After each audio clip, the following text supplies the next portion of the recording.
The poem, the song for our time, was actually written by the late Leonard Cohen, a song entitled If You Want It Darker. What Leonard Cohen taught us is that even in the midst of darkness, there's light. Even in the midst of death, there's life. Even in the midst of hate, there's love. And even with our dying breath, we can still say hallelujah. That is the power of love to redeem the brokenness of the world.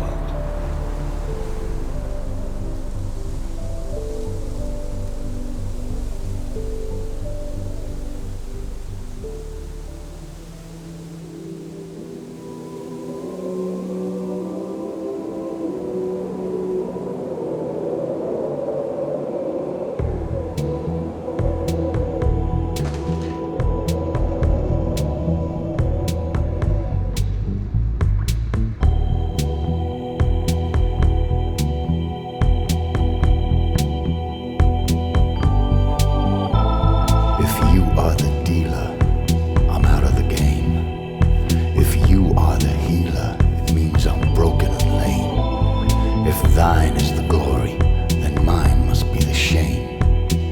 You want it darker, we kill the flame. I did not want to be a rabbi at the beginning of my career. I had an aspiration to be an economist, a lawyer, an academic. I didn't think of becoming a rabbi until really quite late. I never saw that that's what I wanted to do until one or two great rabbis lit that little spark, that flame in me. And all of a sudden, what I wanted to do became what needed to be done, and so I became a rabbi. I'm ready, my Lord. We must reach out to every Jew with open arms and an open heart.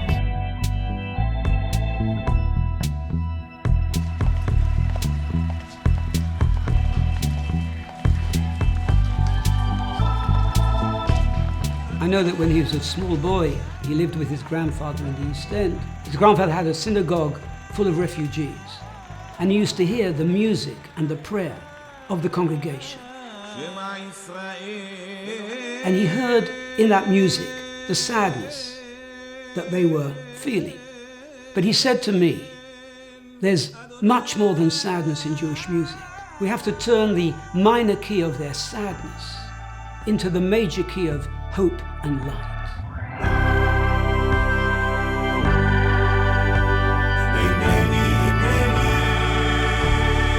ready, my Lord. On our annual holidays, I'd bring the rental car around to the airport exit, and he would bound in and take his iPhone and plug it straight in. And then for the next 2 hours, wherever we were driving, it was Leonard Cohen.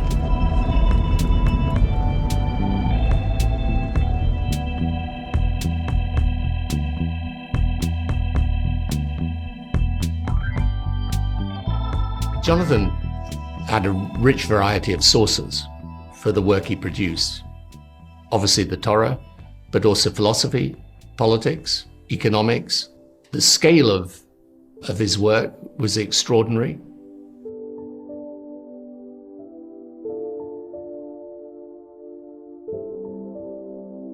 This was a man who refused to be constrained by the expectations of what a chief rabbi should be. You know, he was a great Jewish theologian, but he was also a towering and in many ways radical public intellectual. You could see that the way that society in the world was developing was quite individualistic, but his teaching was really about how, unless there was also some sense of the collective good, some sense of community, some sense of the bonds that brought people together, that idea that ultimately you have to take a conscious moral choice to relegate the I in favor of the we, that was, in my view, completely central to everything he stood for. One of my favorite teachings of Rabbi Sacks was the difference between optimism and hope. Two words that you would possibly think mean the same thing. To him, they were very different. Optimism was a passive value. It was the belief that things were simply going to get better. Hope was an active value. He believed that Judaism was the voice of hope in the conversation of humankind, that it was our belief in God, our faith in community, our belief in one another, our belief that we can make a difference. That's what gave us hope. And if he could instill that hope in other people, then we could make a better world. A good leader creates followers, but a great leader creates leaders. Explained it really well that we can teach and train and develop people, not just to blindly follow leaders, that doesn't really help anyone, but to actually take that learning and to go and teach it to others, to create bonds and connections, then we strengthen the teachings and we strengthen Jewish community. If he saw films, he would find the messages within the films and then use them as a way of connecting to the audience. And I remember one flight to Dallas, we were on the plane, and I knew the first question he would ask me when we got off the plane was the same question he asked me after every flight. What film did you watch? I somewhat hesitantly replied, the Lego Movie. And to my great surprise, he said, me too. Did you get the philosophical undertones? Did you realise that the main character, Emet, is called Truth in Hebrew? And the next day we go into this school, 800 kids in an auditorium. After the introduction, Rabbi Sacks gets up onto the podium. And the first thing that comes out of his mouth, guys, everyone around the world will tell you, Jews are assimilating, Israel is being attacked, anti-Semitism is rising. I'm here to tell you, in those immortal words of Emet in the Lego Movie, everything is awesome. The place erupted. The kids could not believe that here was Rabbi Sacks, one of the greatest rabbis in the world, quoting the Lego Movie at them. But he had them.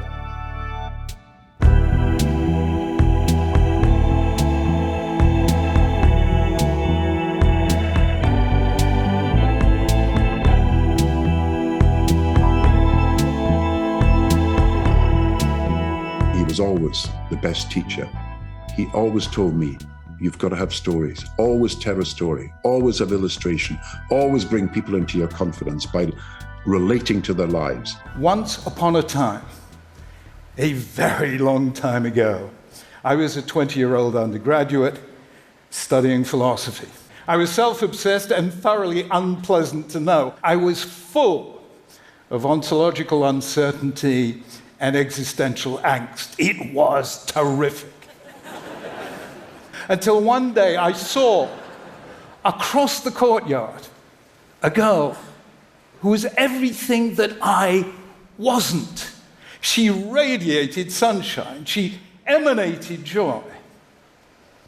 I found out her name was Elaine. We met, we talked, we married, and 47 years, 3 children and 8 grandchildren later, I can safely say, was the best decision I ever took in my life, because it's the people not like us that make us grow. Thank you for your word. It is a great honor to be with you. Thank you very much. It became a core mission for him that all of us understood that each of us, see God's face on the face of strangers, and particularly on the face of strangers that are completely different for us. And that's an incredible legacy that he's left behind. It was radical. It was completely radical. Thank you so much. Because he was so confident in his own upbringing, his own faith, and how the whole of Judaism had shaped him, he was able to reach out to anybody. And then he says, the people who are unlike us are the ones who help us to grow. For me, he moved in the world as if it was a temple of God. Every religion must wrestle with its dark angels, and so today must we, Jews, Christians, and Muslims alike. For we are all children of Abraham, and it will only be when we make space for one another as brothers and sisters that we will redeem the world from darkness and walk together in the light of God. Rabbi Sacks clearly rose to the call to fight the resurgence of anti-Semitism in Europe and around the world. And he rose to the call by making people not only understand what anti-Semitism was, but he taught them about the dangers of it. A society, or for that matter, a political party that tolerates anti-Semitism, that tolerates any hate, has forfeited all moral credibility.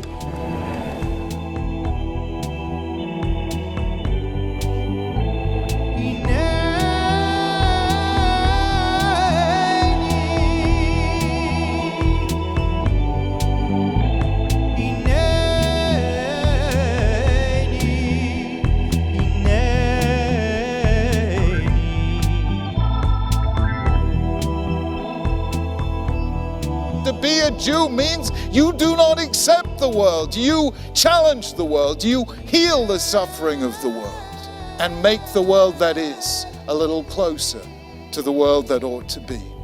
And that is our challenge. Rabbi Sacks knew that Israel and world Jewry depend on each other. As family members, lean on one another. He lived it and he preached it, bringing us closer together as possible. We are honoring Rabbi Sacks because he was building bridges between the traditional Judaism and modernity, between the people who are following strictly rituals of Judaism and those who are not. Rabbi Sacks is a beacon of spirituality and intellectual depth, two values in desperate demand both by Israeli Jewry and diaspora Jewry and humanity at large.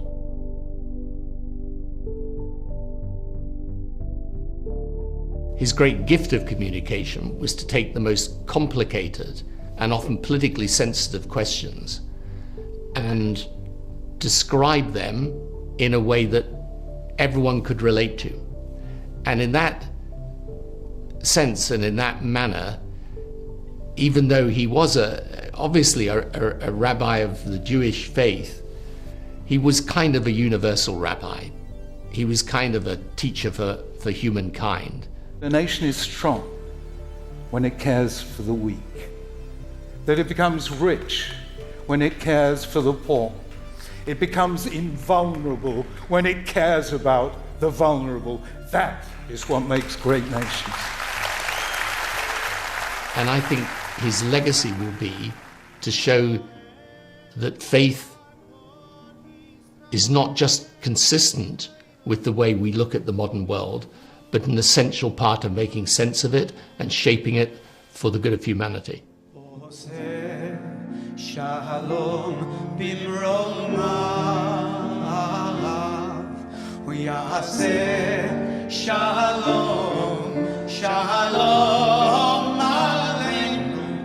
Each period of Jewish history, certain figures which were the most prominent. I think obviously that Rabbi Sacks will be attributing as one of the most distinguished thinker and philosopher of the 20th century.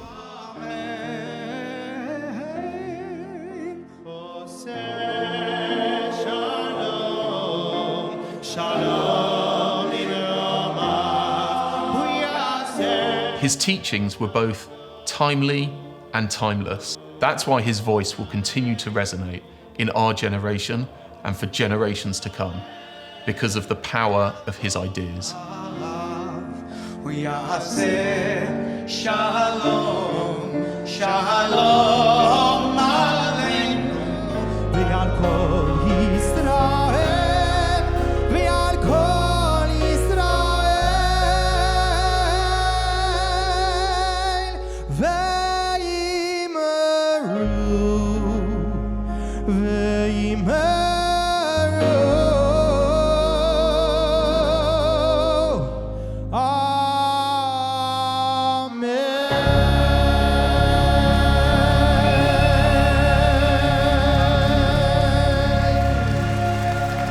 Never ever think that we can't change the world. We can, one day at a time, one life at a time, one act at a time. And that is the only way you change the world.